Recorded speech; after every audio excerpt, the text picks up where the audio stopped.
que formule incentivos para que la gente de alguna manera vaya a votar y a elegir a sus representantes, ¿no? Ese es, digamos, el mayor temor, ¿no?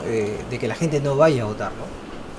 De que la gente no vaya a votar y sea una elección deslegitimada. Por eso es que el Estado tiene que comprometerse a incentivar a la población. Mi proyecto de ley, por ejemplo, habla de, por ejemplo, ¿no? Se me ocurre premiar con diplomas a los que van a votar, a los ciudadanos que van a votar, pero además premiarlos con entradas libres a los museos, a entidades del Estado, en fin, a una serie de modalidades que ya la ley seguramente podrá regular. Pero independientemente de ello, creo que hay que formar conciencia cívica y para eso los partidos políticos son los primeros obligados en incentivar a la población y el Estado peruano para que la gente cívicamente vaya a votar y que no pues en las colas recién se decida quién es el candidato, quién voto por una mejor figura o porque está de moda. Yo creo que eso no es democracia y creo que la libertad individual de todos los peruanos a poder votar libremente y no de manera obligatoria, yo creo que es lo primordial y el Estado debe fomentar el voto, no sancionarlo. Creo que eso es importante en democracia, ¿no? Muchas gracias. ¿Qué tan importante es ese debate? Yo creo que es muy importante porque yo creo que la gente ya se ha dado cuenta, sobre todo en las últimas elecciones municipales recientes, que tal como están las cosas, el voto obligatorio es una manera de quitarte libertad, una manera de obligarte a hacer algo que tú no quieres. Y por lo tanto, lejos de fortalecer la democracia, la debilita. La conciencia del ciudadano es ir a las urnas, pero puede ser jugar en contra. Mire, en los países de democracia más sólida como Estados Unidos y algunos países europeos, el voto es voluntario, muchos países europeos, y la gente va a votar en un 50% más o menos y nadie cuestiona su legitimidad. Y si calculamos que, además, en las encuestas boca de urna, que se hace sobre 2.000 personas, 2.500 personas, o las encuestas que se hacen sobre 1.000 personas antes de las elecciones, se dan ya los ganadores y finalmente salen en ese mismo porcentaje de ganadores y perdedores unos y otros, no varía casi medio punto, entonces estamos hablando de que los resultados no van a cambiar, no van a cambiar.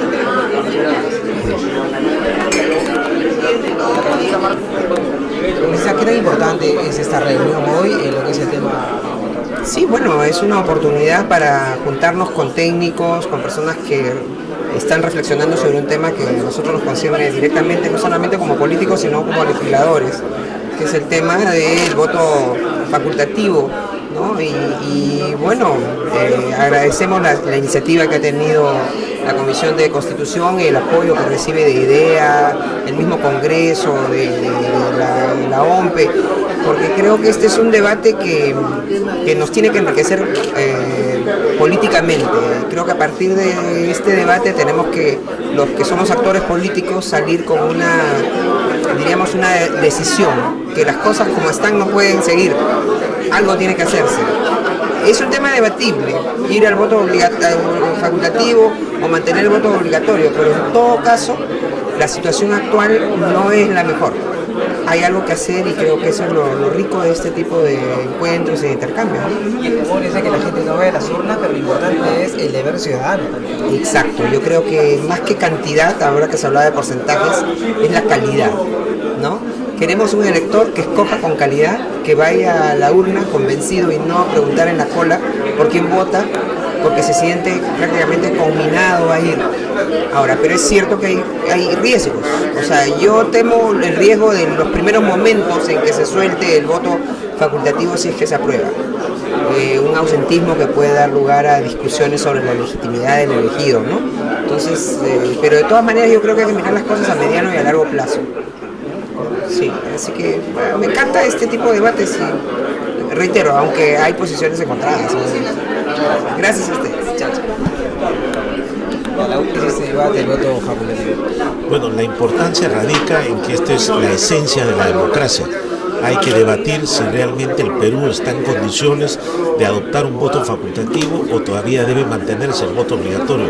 Esto es parte de que la población tiene que identificarse con la clase política, tiene que tener conciencia democrática, tiene que ver los valores que significa elegir a sus autoridades para poder determinar si se convierte el voto en facultativo o no.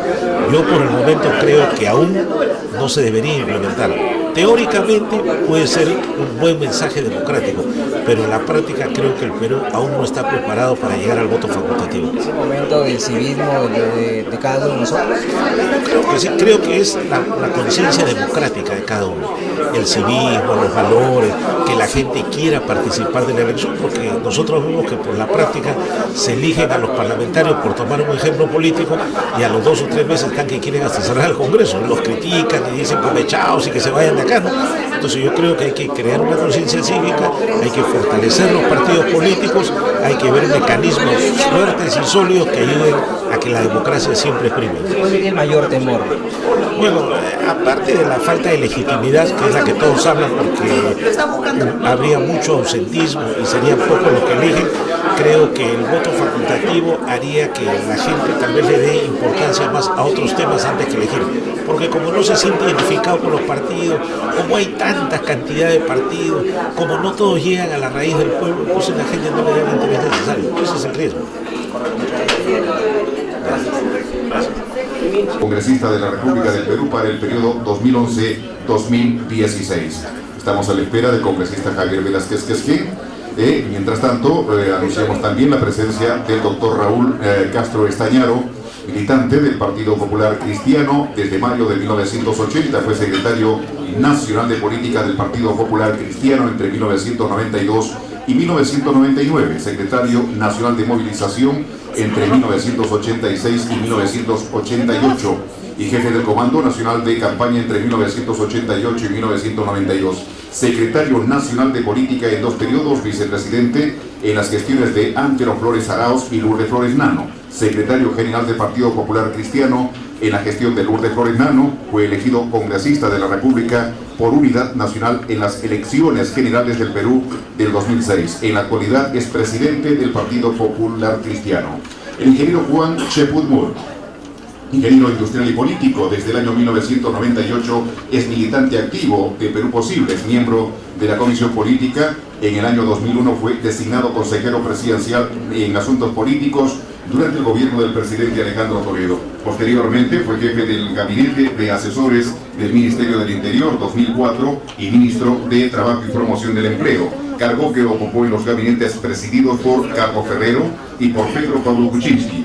Es conferencista internacional y catedrático universitario. Señoras y señores, para presidir, ya está con nosotros, lo habíamos anunciado en un avance, el congresista Javier Velázquez Quesquén, abogado y político, realizó estudios universitarios en la Universidad Nacional Pedro Ruiz Gallo de Lambayeque, cuenta con una maestría en Derecho Constitucional de la Pontificia Universidad Católica del Perú, presidente de la Comisión Política del Partido Aprista Peruano, congresista de la República para el periodo 2011-2016. Completo, señoras y señores, los panelistas. Muchísimas gracias a los panelistas que nos han ya denominado como los políticos, ¿no? Primero a los técnicos y ahora a los políticos. Está bien. La mayor parte no somos congresistas. En el caso de Raúl ha sido congresista. En el caso de nuestro amigo Juan Cheput, que es el presidente de la Comisión Política de Perú Posible, ha sido ministro de Estado, tiene una importante carrera política, gran experiencia.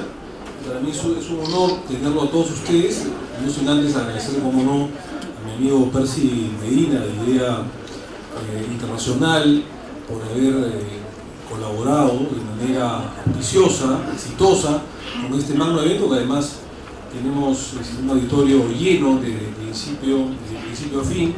Creo que el tema del voto facultativo ha despertado, ha concitado el interés de todo el Perú. El día de hoy se ve reflejado ante este auditorio lleno acá en el Sheraton. Antes de dar paso a los expositores, quisiera decir lo siguiente, muy brevemente. Es cierto, este es un paquete de medidas nos ha servido bastante el haber escuchado a los técnicos, a la gente no solamente del jurado, de la OMPE, a los politólogos, a los sociólogos, al jefe de la OMPE, a Fernando Tuesta Soldevilla, y efectivamente ellos han dicho de que no se puede pasar de voto obligatorio a voto facultativo de la noche a la mañana, y es cierto.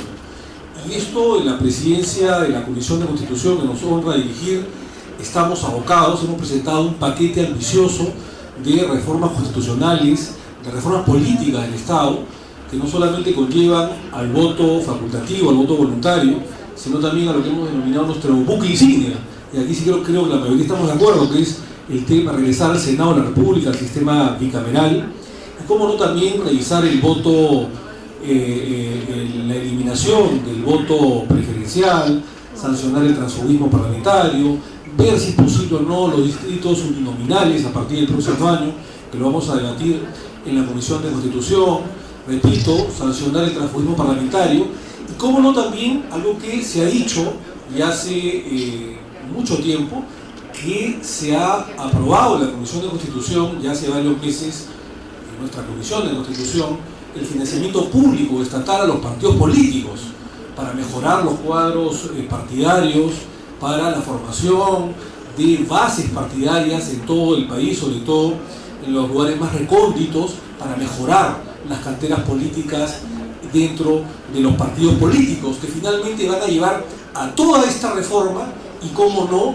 a solventar de una mejor manera el voto facultativo o el voto voluntario, porque no se trata de tener un Estado sancionador, sino se trata de tener un Estado incentivador, promotor de un voto voluntario, que nos va a costar al principio, por supuesto que nos va a costar, que va a haber una baja dentro de las personas que acuden a las urnas, por supuesto, pero creo que es momento de formar conciencia cívica para que haya un voto, digamos, no como se ha dicho en la primera intervención, digamos, por clases sociales, sino un voto de mejor calidad, tener una mejor representación en el Congreso de la República, y a eso nosotros estamos abocados.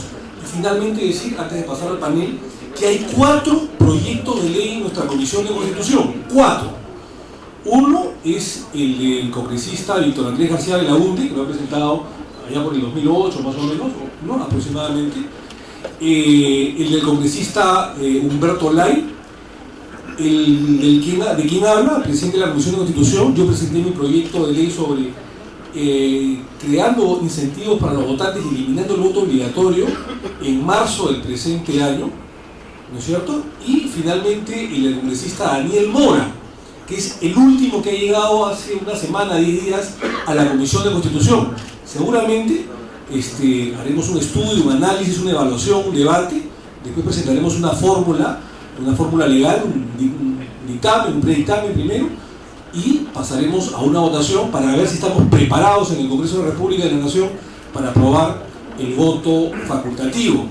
Y debo decir también que es cierto, ha habido mucho cálculo político en tiempos pretéritos, y se ha dicho de que el voto facultativo, voto voluntario, podría favorecer o a los partidos que son considerados de élite, ¿no es cierto?, o a los partidos organizados. Sin embargo, los partidos que, como bien se señaló Eduardo Arayán, son considerados élite, votaron en contra del voto facultativo voluntario a través de Raúl Castro en el mandato anterior. Digo que son considerados, no es que yo lo considere, son considerados, eso lo ha dicho Eduardo Arayán, y que podría favorecer al partido aprista, porque es un partido supuestamente, y digo supuestamente, mi amigo Javier Velázquez se encargará de demostrar o no si es un partido organizado o no, podría al APRA favorecer, porque es un partido que tiene 80 o 90 años y que tiene bases partidarias en todo el país. Cuando yo saqué votos, los votos, ustedes saben que para sacar un proyecto de ley se necesita por lo menos 6 votos y presentarlos a la bancada y ser aprobado en la bancada. Yo apenas saqué 8 o 9, debo admitirlo, porque cuando lo presenté a mi bancada en un pleno y lo empecé a explicar, hubo mucha reticencia y se dijo que el Partido Nacionalista, al que yo no pertenecía, aunque era simpatizante, en el gobierno anterior, el gobierno del Partido Aprista, donde el Partido Nacionalista era oposición, hubieron los líderes del Partido Nacionalista, como Guataz, entre otros, que se opusieron, ¿no es cierto? Que se opusieron. Y que la bancada incluso me dijeron que eso no era muy popular. Bueno, en fin, no nos interesó. Yo creo que esto le va a hacer mucho bien al país, reformar políticamente el Estado peruano, hacer reformas constitucionales para mejorar nuestra democracia, para fortalecer el Estado de Derecho, nuestras instituciones que están básicamente en el abismo y hay que fortalecerlas, hay que hacer un mea culpa. Y si esto va en contra de la corriente histórica de la bancada, bueno, bienvenido sea, yo lo voy a dar la lucha, voy a pelear el voto facultativo, voy a pelear el voto voluntario. Y ya he comenzado a convencer a algunos compatriotas de la bancada. En el caso de Marta Chávez me decía lo mismo, también su partido está dividido. En todo caso, este es el foro para comenzar el debate. Acá no estamos imponiendo absolutamente nada. Ni yo como presidente de la Comisión de Constitución, ni ninguno de los miembros titulares, nadie, ni mucho menos el gobierno. Acá lo que estamos haciendo es abrir el debate y si hay las condiciones, aprobar el voto facultativo, que me parece más democrático, que me parece más constitucional que un voto obligatorio, que por sí me parece antidemocrático e inconstitucional. Este es mi proyecto, esta es mi idea, este es mi pensamiento, lo pongo al debate, así como los 4 proyectos que están a favor, como el de Víctor Andrés García de la U, el de Mora, el AI. Entiendo que Marta está a favor, Javier está a favor y muchos de los que estamos acá presentes en esta mesa estamos a favor. En todo caso, vamos a dar paso a las exposiciones y vamos a comenzar con nuestra amiga, que creo esta vez sí vamos a conseguir. Marta, por favor, tienes el uso de la palabra y un honor estar contigo. Gracias, Omar. En primer lugar, buenas noches. Gracias a IDEA Internacional y a quienes han cooperado para que se realice esta mesa redonda, y a ustedes por venir, por supuesto, y escucharnos. Decididamente este tema es un tema que de salida hay que decir que es un tema debatible, como son la mayoría de los temas políticos y la mayoría de los temas jurídicos. Es decir, hay distintos puntos de vista, cada uno tan respetable como el otro. Lo importante es que podamos discutir y compartir y sustentar nuestros distintos puntos de vista. Yo soy partidaria del voto facultativo porque creo que debemos mirar hacia mediano y largo plazo. Decididamente las cosas como están hoy no deben continuar. Quizás en algún momento el voto obligatorio resultó necesario, y yo debo decir, si recordamos nuestra historia constitucional, el voto obligatorio nos viene de la Constitución de 1933. Se mantuvo en la Constitución de 1979 y por supuesto en la Constitución de 1993, aunque se aumentó la edad a los 70 años, porque antes era hasta los 60 obligatorio, en la Constitución del 79.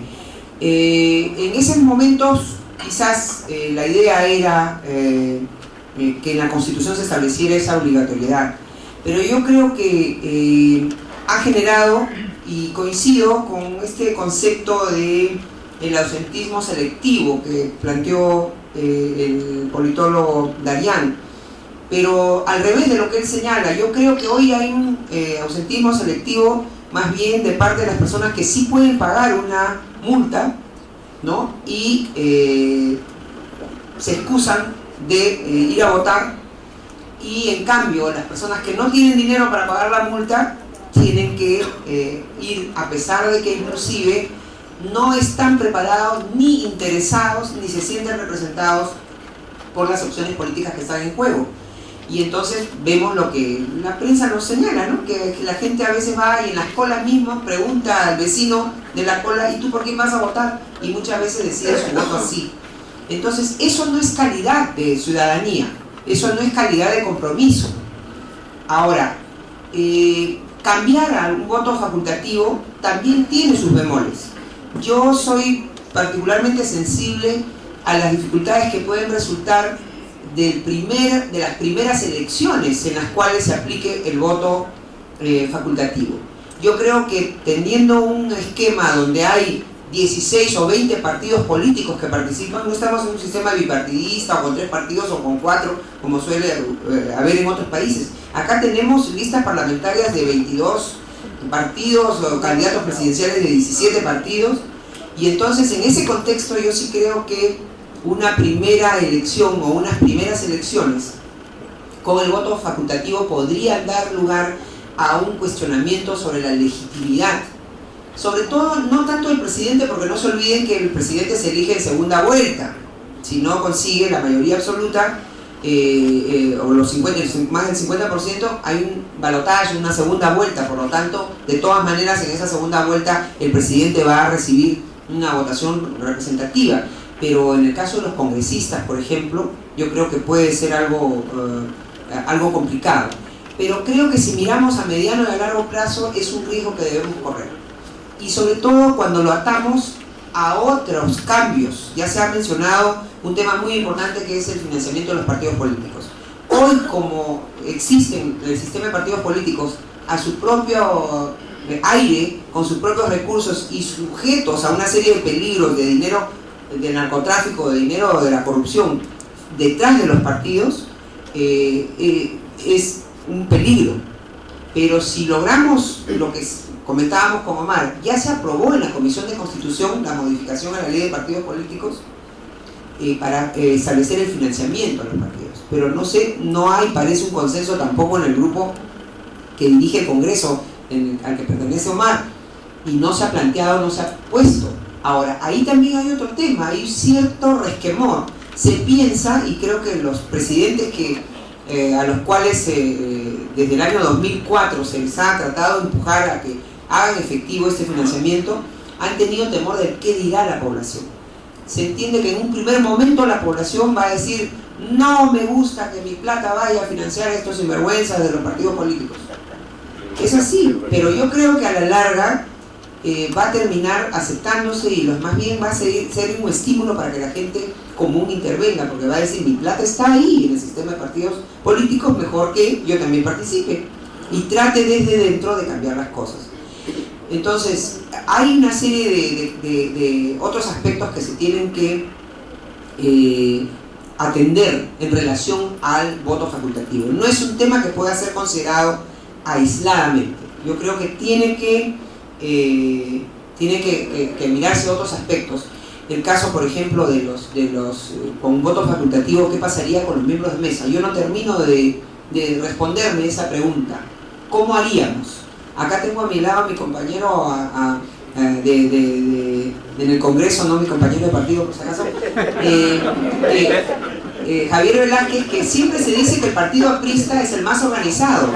Y muchas veces, cuando hay elecciones, son los militantes del partido aprista los que van a ponerse primero en las colas por si acaso no lleguen los verdaderos miembros de mesa para ellos quedarse.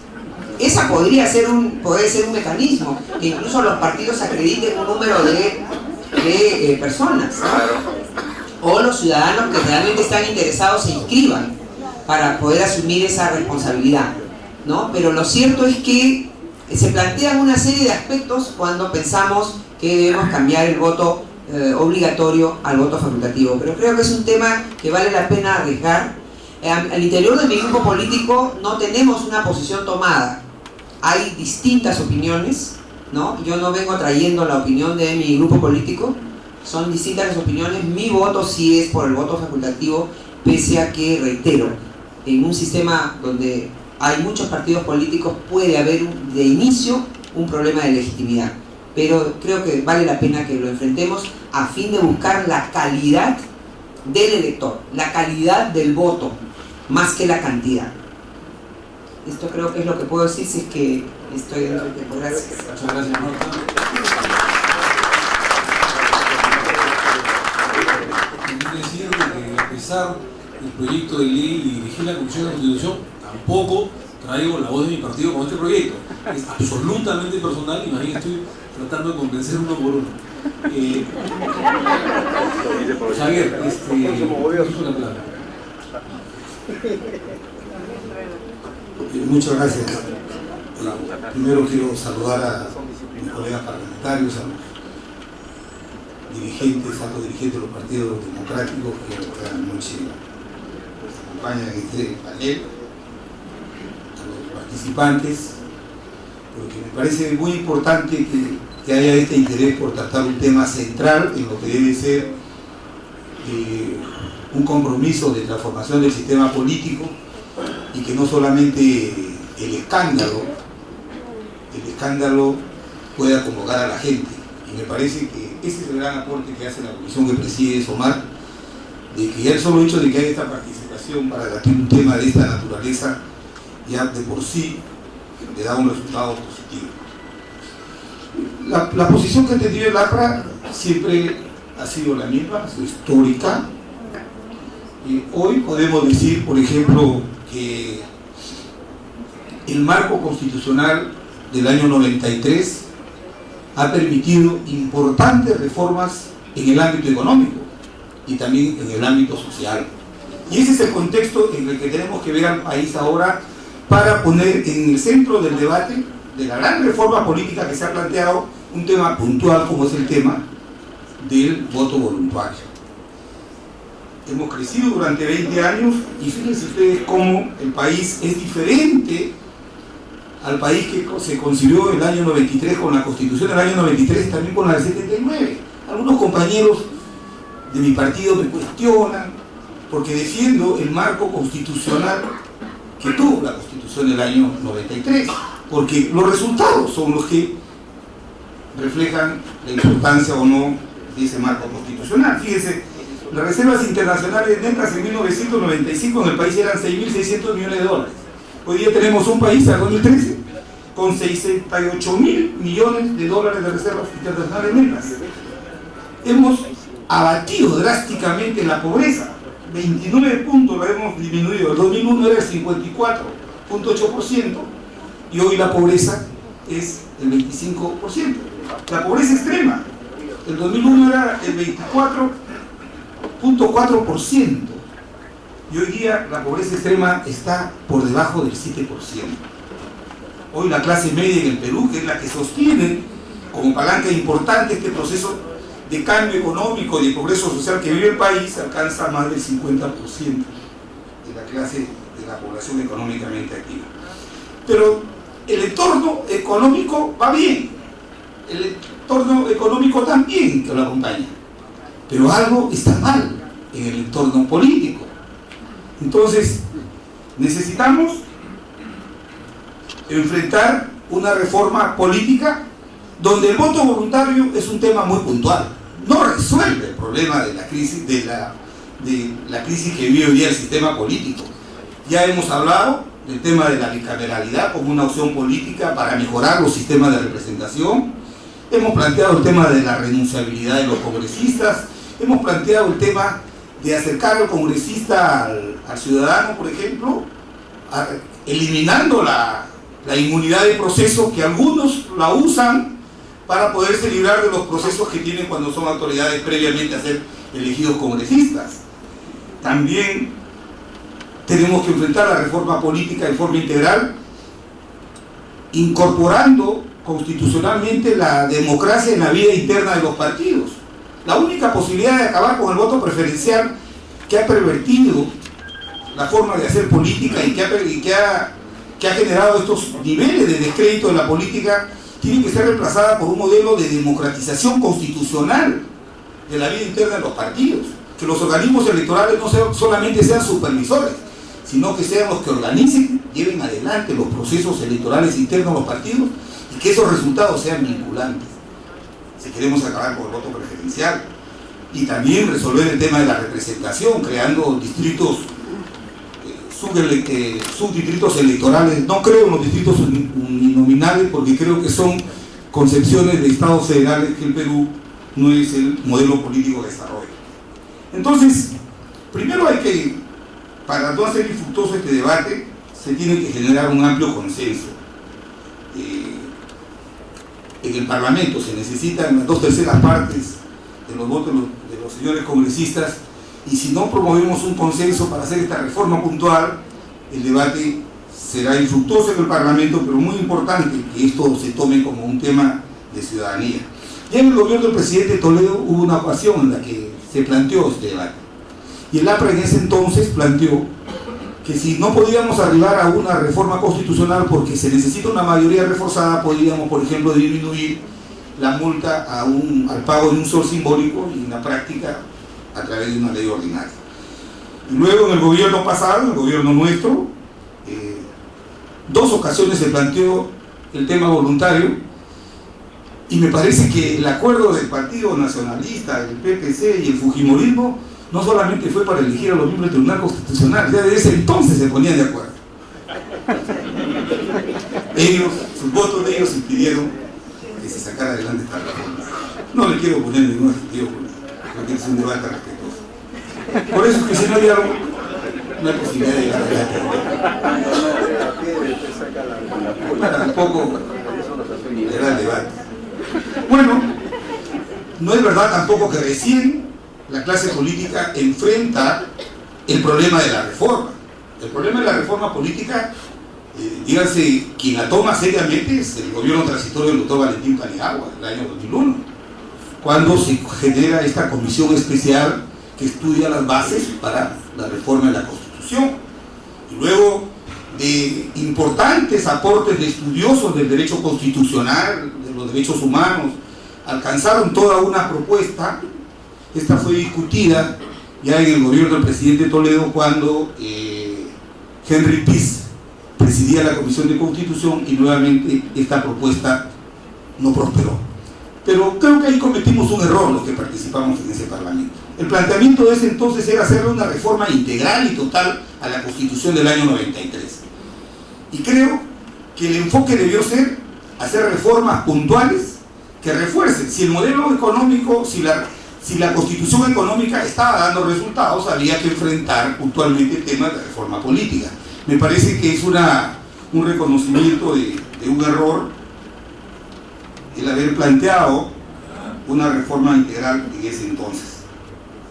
De tal manera que desde el año 2001 ya ha habido un esfuerzo por hacer una reforma política, y solamente hemos logrado en estos 12 años de restablecimiento de la democracia 2 reformas en las que nos hemos puesto de acuerdo: el haberle entregado el derecho de sufragio a los miembros de las Fuerzas Armadas y de las Fuerzas Policiales, y en el quinquenio nuestro el haber aumentado el número de congresistas de 120 a 130 para poder cumplir con una legítima demanda que pedía la provincia de Lima provincia, ¿no? De la cual, donde ha nacido Víctor Andrés García Belaúnde, pero no postula por Lima provincia, sino él postula por Lima Jancino. Surco, perdón.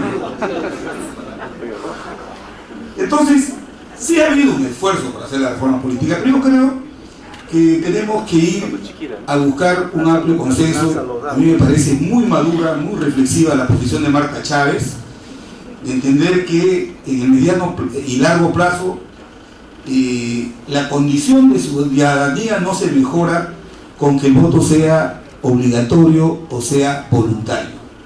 Creo que el enfoque que se da, como lo ha hecho, he leído la intervención de mi querido amigo y ex colega parlamentario Raúl Castro, cuando argumentó en el 2009 en la comisión el por qué ellos se oponían al voto voluntario y defendían el voto obligatorio. Él decía que establecer el voto voluntario podría generar una apatía política que restaría legitimidad al sistema político. Dice, la posición del PPC en este aspecto ha sido y será que mientras en el Perú no exista una condición de verdadera libertad sobre la base de la educación de los ciudadanos, no podemos asumir una posición liberal de dejar librado al destino de millones de seres humanos a su falta de conocimiento respecto de lo que la política y el ejercicio verdadero de la libertad significa. Este enfoque, respetable, es una postura que plantea que el voto obligatorio es una herramienta que el Estado utiliza para educar políticamente a los ciudadanos. O sea, el voto obligatorio es una herramienta de educación política de los Estados para poder formar políticamente o ciudadanamente a los ciudadanos. A mí me parece de verdad una visión muy paternalista políticamente. Y también han habido otras preocupaciones legítimas, como la del jurisconsulto Javier Vallardiestra, colega miembro de la bancada del quinquenio pasado, que él hablaba de ser ingenuos políticos si es que nosotros aprobábamos el voto voluntario, porque ello llevaría a que mañana un candidato antisistema, al ver un importante ausentismo en las ánforas, podría invocar que aquella autoridad que ha sido elegida no tendría legitimidad y que por ende representa al pueblo, y podría esto ser el camino para los famosos golpistas o gobiernos autoritarios. Yo creo que el contexto que vive el Perú es ser una economía integrada al mundo, donde no solamente hemos integrado mercados económicos, sino también hemos construido a través no solamente de tratados de libre comercio, sino de herramientas de carácter de derecho jurídico, de pretensión en defensa de derechos humanos, derechos económicos, derechos sociales en comercio. Es muy difícil que en ese contexto hoy día pueda ser el caldo de cultivo para auspiciar un gobierno autoritario o una tiranía. Entonces, yo creo que es momento de asumir un desafío. Y lo digo con la mayor modestia, lo ha dicho bien Marta Chávez. Es cierto que nosotros capacitamos a nuestros personeros. Es cierto que antes, no ahora tenemos dificultades. Hoy tenemos dificultades. Hay un tema de que hoy día los partidos viven una crisis al interior de sus organizaciones, una crisis de militancia. Esta relación que tenía el militante con el partido, de que formaba parte del partido, pero cuando el partido llega al gobierno, algunos, no todos, consideran que el gobierno tiene que privilegiar su carnet, que tiene que privilegiar el copamiento. Lo que ha hecho es prácticamente restarle credibilidad y de legitimar a los partidos políticos. Nosotros lo reconocemos en extremo. Entonces, yo creo que puede generar preocupación de que, como tenemos una democracia en consolidación, como decía Raúl Castro, sería un poco prematuro, sería peligroso que a través del voto voluntario se podría generar una apatía política.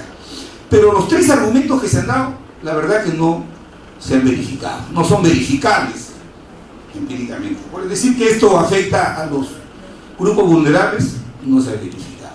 Segundo, que puede ser masivo el ausentismo, tampoco se ha verificado. Y tercero, de que esto podría ser el camino para gobiernos autoritarios. Me parece que el contexto que vive el país, como repito, integrado al mundo entero, con relaciones no solamente de carácter económico, sino políticas también, hace más lejano y más difícil esa posibilidad de que cualquier golpista pueda utilizar este argumento. Pero quiero decir algo para terminar.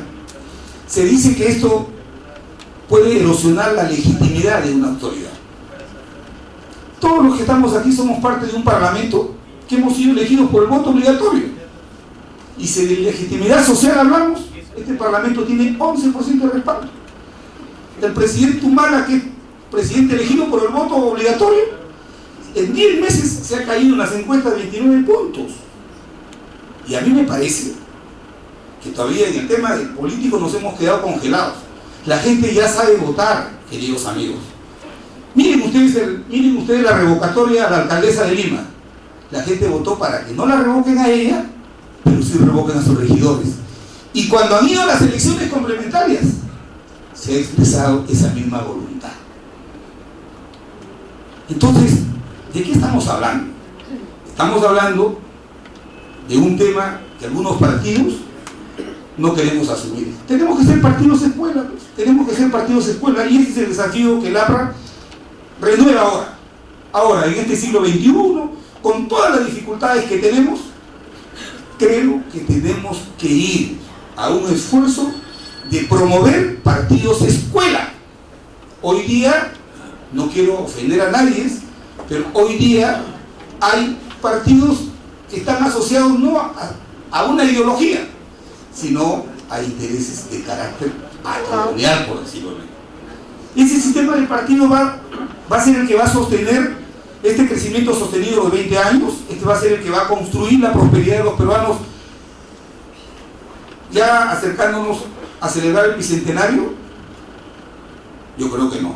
Yo creo que, y lo repito, vengo como presidente de la Dirección Nacional del APRA, asumimos ese desafío de que no solamente dejemos en manos de los organismos electorales el incentivar que la gente vaya a votar, porque el voto es importante para el destino del país, sino nosotros, las organizaciones políticas. Tenemos que buscar como un nuevo mecanismo de acercarnos a los ciudadanos, llevándoles buenas propuestas, propuestas decentes, propuestas realizables.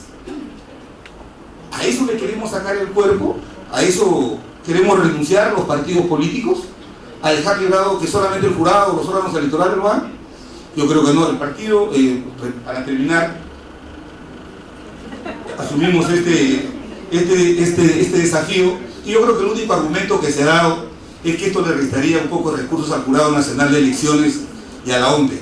Ya no voy a extenderme más, pero también ese argumento es fácilmente cuestionable. De tal manera que la posición histórica del partido siempre ha sido la de apoyar el voto voluntario, porque creo que genera una condición de ciudadanía mejor y pone a los peruanos en mejores condiciones para enfrentar los retos que el mundo global ya nos impone. Muchas gracias.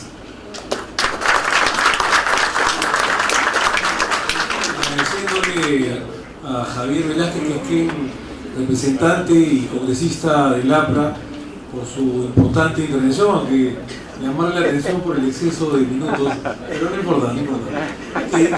Solamente decir también, un poco coadyuvando con lo que ha dicho Javier, es que la democracia cuesta, ¿no? O sea, no debemos verlo solamente como un gasto, sino como una inversión en el que el país, para fortalecer las instituciones democráticas, tiene que invertir para después sacar utilidades. Es un honor tener a Juan Cheput, amigo nuestro, además un digno representante de Perú Posible, tengo entendido que es además presidente de la Comisión Política, es ministro de Estado, y un fuerte aplauso para la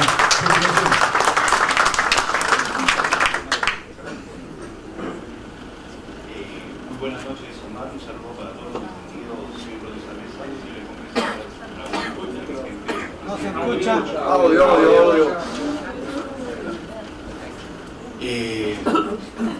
En relación al voto facultativo, yo podría decir que tengo sentimientos encontrados.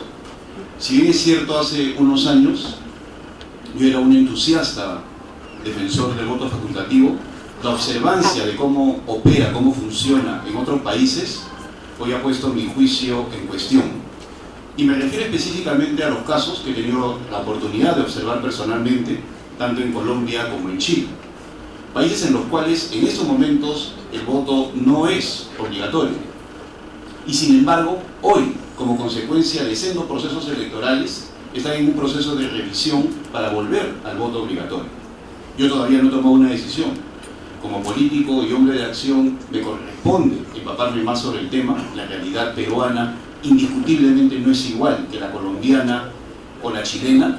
Son situaciones constantes, son situaciones completamente disímiles, tanto en el ámbito de la institucionalidad como en la conciencia cívica de las personas, pero sin embargo hay aspectos que desde mi punto de vista merecen que tengamos atención, merece que lo estudiemos y sobre todo merece que lo confrontemos a la luz de la realidad. En Colombia y en Chile el debate de hoy es que la democracia se está debilitando y los proyectos de ley presentados en las cámaras de senadores de ambos congresos van en contra de lo que estamos planteando en la actualidad. Quiero dejar sentado de que la posición que estoy planteando es estrictamente personal y tampoco estoy en contra del voto facultativo. Estoy poniendo elementos de juicio para contribuir a un debate que, dicho sea de paso, haciendo un paréntesis, felicito a Omar Sejade, pues estos son los temas que deben convocar a los políticos y es algo que deberían de tomar en cuenta los medios de comunicación para que se demuestre que la política está preocupada de tratar temas que tienen que ver con la gestión del Estado, y qué mejor que un proceso electoral que es la génesis de la clase política y que por lo tanto es la génesis de la conducción del país. Decía que el debate en Colombia y en Chile va por el lado de la debilidad de la política como consecuencia del voto que en estos momentos no es obligatorio. Los niveles de participación han caído de manera dramática. En estos momentos la candidata Bachelet está haciendo una campaña muy por encima de las condiciones normales de cualquier campaña política, pidiéndole a la gente que vaya a votar. Y lo mismo está sucediendo con la candidata Matthey. En el caso colombiano, los niveles han llegado al 40, 38%.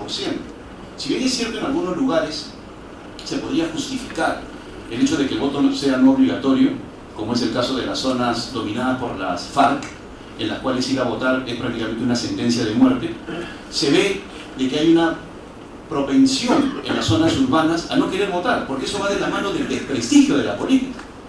Es decir, la clase política ha caído tanto en términos de prestigio que la gente no se siente entusiasmada para ir a votar. Entonces los mecanismos están buscando nuevamente que se vuelva el voto obligatorio para a partir de allí crear conciencia cívica y empezar a generar un proceso de mayor legitimidad. Una de las cosas que se argumentan en ese debate es que el voto, cuando es facultativo, transforma las desigualdades económicas en desigualdades políticas. Está absolutamente demostrado y hay evidencia empírica de que las personas que acuden a votar son las que tienen mayores recursos económicos. Y si a eso le agregamos el hecho contundente de que en un contexto en el cual se tiene que conquistar el voto o invitar a la gente a votar, las campañas publicitarias se colocan por encima del mensaje político y obviamente entra una vez más el tema del dinero para orientar a la opinión pública. Existen, desde ese punto de vista, algunos argumentos que yo considero que son una suerte de trampa y que lo he leído en algunos columnistas. No los he leído en términos de la clase política, los he leído en algunos columnistas, indicando de que mejora cualitativamente el resultado electoral. Eso no lo garantiza la evidencia empírica. No hay una correlación entre disminución o que no sea obligatorio el voto y los resultados electorales. Y podemos observar qué es lo que sucede en cada uno de estos países. No hay una correlación. Se puede argumentar de que como las personas están más informadas van a votar por alguien mejor. No es así. Como muy bien señaló la congresista Marta Chávez, estamos hablando de un sistema complejo en el cual el voto facultativo no va a solucionar absolutamente nada si no solucionamos en paralelo otros componentes del sistema electoral. Y hablo del sistema electoral como conjunto de subsistemas que de manera armónica generan resultados muy distintos de lo que significaría cada subconjunto funcionando por separado. Es decir, si nosotros trabajamos solamente con el voto facultativo no va a pasar nada, se tiene que trabajar de manera paralela con el financiamiento de partidos políticos, se tiene que trabajar de manera paralela con si la lista va a ser representativa, vamos a seguir con el voto preferencial, tenemos que trabajar con una serie de elementos con la bicameralidad para hacer una reforma política en conjunto. El voto facultativo no va a conducir a ningún tipo de solución por sí mismo. Entonces, el tema está dentro de este proceso, de este debate, que el proceso de apatía o la generación, la reacción de la ciudadanía de manera apática ante los procesos electorales demuestra que lo que decía Raúl Castro hace 4 años tiene absoluta vigencia. Y no es un aspecto teórico, es un aspecto demostrado en sociedades como la colombiana o la chilena que en estos momentos están sufriendo esa apatía. Ahora, si bien es cierto, existe en nosotros la convicción de que tenemos que cambiar, pues este es uno de los elementos que hay que debatir. Yo sugiero, para no ser solamente una persona que está criticando la posibilidad del voto facultativo, pues como dije al inicio de mi conversación, no he tomado una decisión, sugiero de que existen muy buenas oportunidades para trabajar esto a manera de un piloto que se podría dar en una región para ver cuáles son los resultados, porque sí puede haber un grave problema de gobernabilidad y de deslegitimidad, no a nivel de gobierno nacional, y acá yo discrepo con Javier Velasquez. El problema no va por el lado del gobierno nacional. El equilibrio de poderes va a ser muy difícil de que haya un golpe de Estado. La deslegitimidad, los problemas de gobernabilidad pueden venir a nivel de gobiernos locales o regionales. Y me explico. Supongamos de que asista a votar a una determinada región el 40% de la población. Y de allí 2 partidos pasan a la segunda vuelta y vuelve a ir el 40% de la población. Y uno saca 25 y el otro 20. En realidad uno está ganando con el 10% y el otro está ganando con 8%. Porque asistió solamente un 40% de la población. Y eso a futuro puede generar problemas de gobernabilidad y de legitimidad. Entonces, es importante de que se convierta esto en un tema de debate para que surja una conciencia cívica en la población, para que de la mano de la no obligatoriedad del voto vaya acompañado un ejercicio de conciencia cívica para que vaya, por un lado, a reflejar con su voto lo que quiere como destino para su país. Sí coincido con Javier en el sentido de que nuestra población peruana, y esto lo dice el doctor Vergara en uno de sus libros, Vergara Lins, la sociedad peruana es muy politizada, a tal punto que una vez un conductor de un medio de comunicación, cuando yo le preguntaba por qué tenían programas hasta los domingos en la mañana, desde las 7, 8 de la mañana, me decía que la política vende más que la farándula, en términos de mayor publicidad, y la gente ve mucho política, muchísimo, hasta los domingos desde las 7, 8 de la mañana. Entonces la sociedad peruana está muy bien, muy politizada, y eso se demuestra en los resultados electorales de los últimos años. Por más que se intente orientar, la población acude y al final, como conversaba con Heriberto Benítez hace unos instantes, la población, si bien es cierto el voto es obligatorio, no es obligatorio en el direccionamiento del voto. Una vez que uno está en la Cámara Secreta, uno vota por quien se le da la gana. Aunque eso no quita de que pueda haber criterios de manipulación en función del dinero que se invierte en la campaña. Ese es otro tema. Entonces, la población peruana es muy politizada. Y tal vez la principal demostración está en que, al igual que como sucede con la FARC en Colombia, en nuestro país, a pesar de que Sendero Luminoso amenazaba de muerte a los pobladores para que no vayan a votar, la población iba. Y en algunos casos les cortaban los dedos a los campesinos, pero sin embargo seguían yendo. Entonces, sí existe una conciencia cívica sobre la cual hay que trabajar, pero como decía hace unos instantes, hay que ver todo esto en un plano de conjunto, porque si bien es cierto el voto facultativo puede significar una solución a priori, yo creo que en un contexto inicial, si no acompaña otras cosas, puede significar más bien un problema. En el caso específico de cómo podría ser la manipulación, en nuestro país, como no tenemos un sistema de partidos competitivos, y hablo de sistema, no estoy hablando de partidos políticos individualizados, sino de un sistema de partidos competitivos, se podría dar el caso de que si hay un voto facultativo, se podría movilizar y favorecer a aquellos partidos más organizados. Pero eso que es político y no debe preocuparnos, porque a los políticos más bien eso debería significar una estrategia para nosotros. Se sabe, desde mi punto de vista, el partido más organizado del país es Patria Roja, luego el Partido Aprista. Y lo digo con convicción, ¿no? Porque lo conozco y porque bueno, pero es muy bien organizado. Toman decisiones políticas y muy bien. En el caso específico de la movilización, podría favorecer obviamente a aquellos partidos que tienen mayores cualidades organizativas, pero el problema creo que va por otro lado. Nosotros estamos en presencia de un sistema en el cual pueden votar los militares y los policías, y los militares y los policías pueden recibir órdenes y pueden significar un contingente importante ellos y sus familias.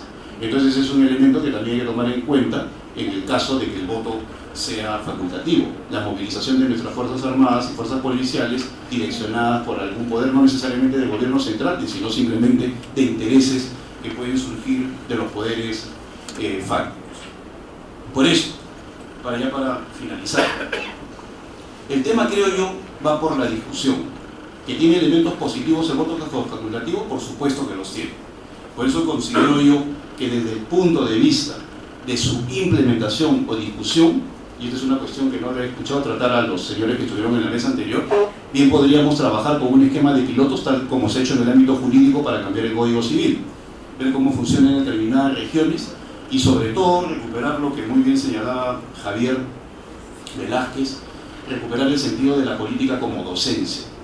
Lamentablemente en nuestro país, cuando se plantea un gran tema, salen los paginazos y los políticos retroceden. No a la bicameralidad y todos los políticos no a la bicameralidad. No al voto y todos no. Yo creo que ya llegó el momento de que con coraje político nos enfrentemos a aquellos intereses creados que a través de los medios de comunicación quieren manipular a la opinión pública y decirles: no, señores, si ustedes no quieren la bicameralidad, el Perú sí lo quiere, y déjenos a nosotros decirles el por qué es bueno. Y así como ese, con otros temas como este del voto facultativo. Estos grandes temas merecen ir de la mano, no solamente de la reforma política, sino también una reforma del temperamento político, para que realmente los políticos hagamos hacer docencia y a decirle a la población que en algunos casos se equivoca y que la opinión de la mayoría a través de las encuestas no necesariamente es la opinión que le conviene al país. Una minoría docente bien puede decirle al país: apueste por una reforma que va a generar en un momento de repente algún tipo de suspicacia, pero a la larga nos va a brindar una clase política más preparada, más con criterio dirigencial y sobre todo con mayor cualidades de servicio al país. Gracias.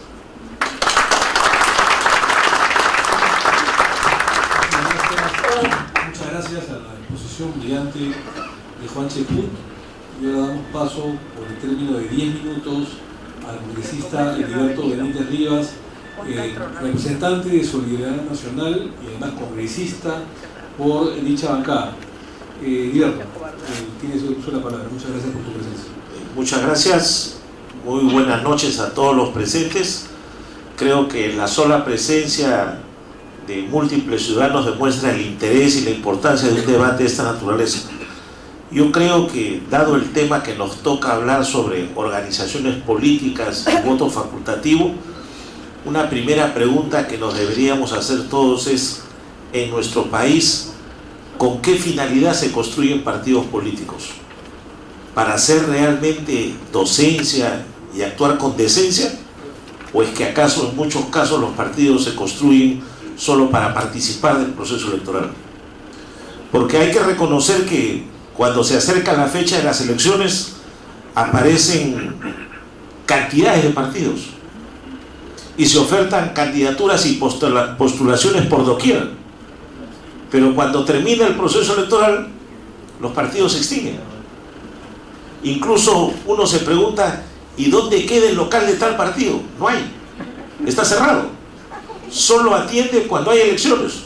6 meses antes de la elección se abren las puertas de los locales, se ponen letreros, luces, comienza el movimiento, la gente se acerca, termina el proceso electoral, se cerró el local y ya no existe hasta dentro de 4 o 5 años.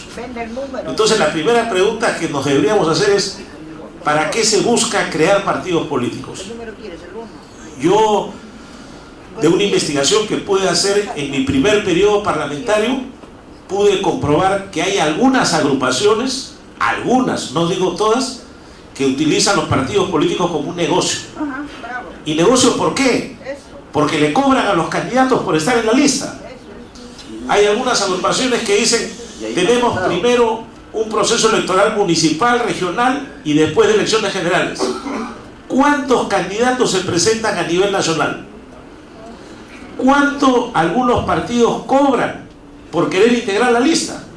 Y muchos de los que han postulado alguna vez saben que el partido les dice, hay que contribuir con la campaña. ¿Tú quieres ser candidato a alcalde, regidor, gobierno regional? Tiene un valor, tiene un precio.